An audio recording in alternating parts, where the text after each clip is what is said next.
menyampaikan tentang terkait dengan program pengembangan kompetensi guru yang berpusat pada peningkatan kualitas pembelajaran, di mana program pengembangan kompetensi guru yang berpusat pada peningkatan kualitas pembelajaran, tentunya kita sebagai guru dituntut untuk terus mengembangkan dan meningkatkan kompetensi guru yang kaitannya dengan persiapan guru yang harus kita persiapkan. Karena terkait dengan penilaian Merdeka Mengajar, saya sebagai kepala sekolah yang tentunya akan dinilai oleh pengawas, dan saya yang akan menilai kepada Bapak dan Ibu guru, baik itu dari perangkat, dari kompetensi. Di antaranya yang pertama yang harus kita persiapkan adalah analisis kebutuhan. Lakukan analisis mendalam terhadap kebutuhan guru-guru dalam meningkatkan kualitas pembelajaran.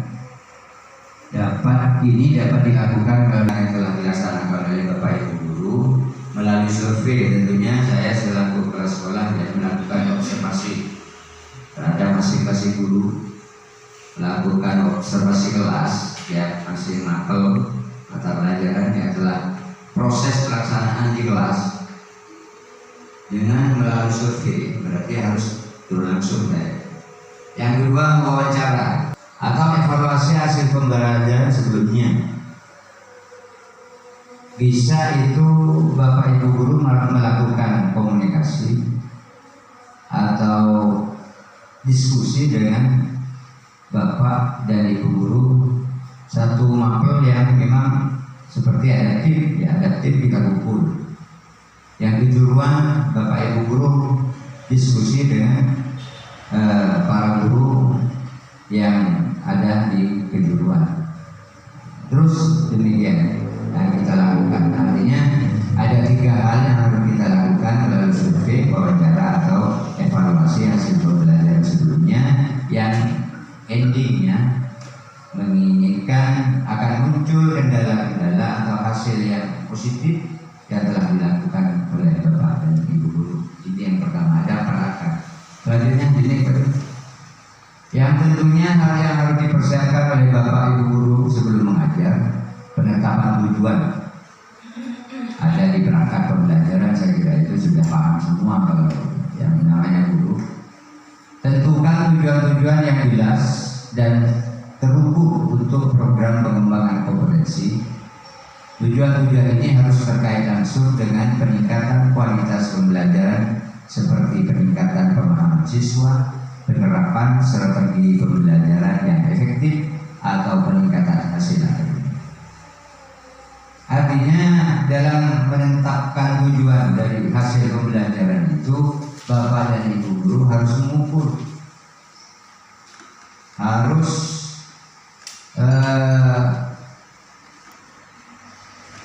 menggunakan strategi yang bagaimana hasil daripada pembelajaran yang telah dilaksanakan oleh Bapak Ibu guru berhasil sesuai dengan yang telah kita tetapkan dalam tujuan-tujuan tersebut.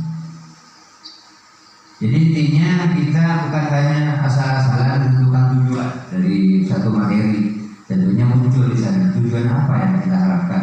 Siswa dapat menjelaskan tentang hukum-hukum syariat Islam contohnya, kalau agama, atau siswa dapat menjelaskan beberapa syarat sahnya sholat, itu dimunculkan. Namun kita tetap ukur kemampuan siswa yang bisa mengukur tujuan yang akan kita tetapkan dalam rumusan dari perangkat pembelajaran. Selanjutnya ada yang ketiga, adalah desain kurikulum. Rancang kurikulum yang mencakup sebagai aspek pembelajaran termasuk strategi pembelajaran inovatif, penggunaan teknologi dalam pembelajaran, penilaian pembelajaran yang autentik. Di kelas itu bisa biasanya siswa itu di kelas. Jam pertama tidak ada masalah kalau jam pertama. Jam terakhir setelah istirahat, siswa dari ibu guru harus punya strategi yang bagaimana supaya siswa itu dapat memperhatikan terkait pembelajaran di kelas. Yang kedua adalah harus inovatif. Inovatif artinya ada kemajuan ke depan, tidak monoton adanya terhadap siswa. Jadi harus ada langkah-langkah strategi inovatif. Mungkin ada pakai PowerPoint di kelas itu nanti bisa pakai slide yang ada. Itu akan menarik kepada siswa. Kalau kita hanya model duduk ceramah manggil siswa, kita ngomong sendiri menjelaskan, akan dibiarkan, akan ditinggalkan. Lambat sedikit demi sedikit siswa kita akan meninggalkan bapak dan ibu guru. Bahkan mereka akan izin untuk ke kamar mandi, untuk izin atau tidak kembali ke kelas. Itu adalah strategi. Terus penilaian pembelajaran yang autentik dan pengelolaan kelas yang efektif. Artinya kita pakai strategi termasuk autentik, pakai post-test. Kalau post-test itu adalah pertanyaan yang diajukan kepada siswa setelah hasil dari akhir post-test. Kita harus lakukan itu untuk menilai pencapaian yang telah disampaikan kepada siswa berhasil atau tidaknya, ya bisa pakai post-test. Kalau di awal pembelajaran bisa pakai pretest, mengingat kembali pelajaran yang kemarin atau mencoba menawarkan pelajaran yang akan disampaikan kepada siswa. Siswa kasih kesempatan untuk menjelaskan. Itu adalah pretest. Jadi ada dua, ada pretest, ada post-test. Jadi kalau pretest itu dilaksanakan oleh bapak ibu guru di awal masuk, kalau post-test di akhir masuk. Selanjutnya terakhir, pengembangan materi pembelajaran. Persiapkan materi pembelajaran yang relevan dan mendalam untuk mendukung guru dalam mencapai tujuan pembelajaran. Materi ini haruslah praktis dan dapat diterapkan langsung di kelas. Maksudnya bapak ibu guru harus menguasai materi, sebab kewibawaan itu adalah seorang guru bisa dari penampilan kalau bapak ibu guru ya. Hati-hati, takut pakai make up.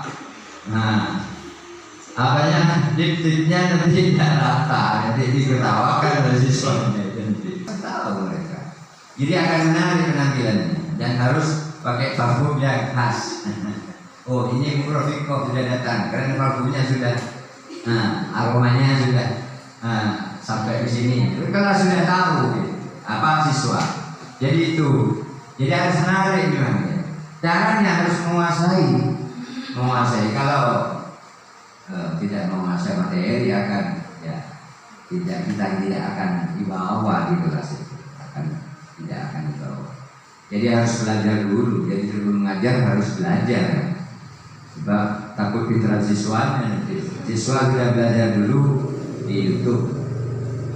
Haruslah praktis dan dapat diterapkan langsung di kelas. Maksudnya ya, jangan terlalu pembelajaran di sana harus praktis, melibatkan siswa langsung. Jadi senang dan pakai siswa kalau jenuh pakai joget-joget dan nyanyi untuk kegiatan TK itu tidak apa juga. Ayo semua tangan digerakkan, gini semua yang kanan itu bukan juga gampang, pasti ini kan akan menarik karena dengan pertanyaan itu akan muncul, mereka tidak akan ngantuk. Mungkin sementara ini paparan ada yang belum dijelaskan. Prof. Iko sebagai wakakur ini harus dikuasai di depannya. Ada yang terakhir, yang paling akhir. Yang paling akhir adalah pembelajaran kolaboratif. Fasilitasi sesi pembelajaran kolaboratif ini di mana guru dapat berbagi pengalaman, ide, dan praktek terbaik mereka. Ini dapat dilakukan melalui diskusi kelompok, lokakarya, atau monitoring antar guru. Yang pertama, kita menyampaikan ide-ide kepada siswa, melakukan diskusi kepada siswa. Pengalaman-pengalaman yang menyenangkan, pengalaman-pengalaman waktu belajar Bu Rofikoh waktu di Nur Jadid ada kenalan seorang orang luar sama tapi tidak jadi jodoh saya karena tidak diizinkan oleh orang tuanya terlalu jauh. Seumpamanya itu adalah ide. Seumpamanya ini seumpama ada sebenarnya waktu di Nur Jadid kan biasanya titik-titik santri perempuan kalau di Nur Jadid. Yang laki saya juga pernah dulu. Jadi seperti itu, makanya ada di saya itu kali ini. Jadi itu artinya, ayo kita senang dan gembira di kelas itu akan menarik kepada siswa. Ide-ide apa? Kalian juga mungkin bisa mengajukan pendapatnya untuk dalam diskusi kalau kalian atau monitoring antar guru, gantian monitoring. Sekarang waktunya Bu Rofiku mengajar, yang monitoring Bu Desi. Polisi mengajar, Bu Novi yang monitoring Bu Desi. Jadi silang itu akan membuat guru akan tetap terus belajar dan mengasah materi. Sebab malu kan kalau tidak cuma sejawat. Apalagi seperti itu. Apalagi dilaksanakan oleh kepala sekolah nanti untuk belajar dan baru. Ya, observasi langsung di kelas. Jadi Pak Kapur yang harus menjadwal guru siapa hari ini, minggu ini yang akan diobservasi, minggu depan siapa, gitu terus seperti itu. Dan kelengkapan perangkat mengajar itu sekarang kalau tidak ada perangkat ya tentunya orang bekerja kerja tembakau sekarang saja harus punya perangkat alat dapur, sabit dan sebagainya. Kalau tidak punya alat ya bisa ada guru-guru senior yang profesor dan bukan apa-apa itu. Tapi beda. Mungkin itu sementara masih yang paling akhir penyempurnaan berkelanjutan. Ada tidak lanjut. Program pengembangan kompetensi haruslah dinamis dan dapat disesuaikan dengan perubahan-perubahan dalam dunia pendidikan dan kebutuhan guru. Lakukan evaluasi terhadap program secara berkala dan lakukan penyempurnaan berkelanjutan untuk memastikan efektivitasnya. Berarti ini adalah tugas kepala sekolah untuk melanjutkan untuk penyempurnaan berkelanjutan, evaluasi, melihat RPP, perangkat guru dan proses pembelajaran di kelas itu harus ada evaluasi sebenarnya. Yang itu bukan hanya satu awal masuk tapi terus berkelanjutan di akhir semester.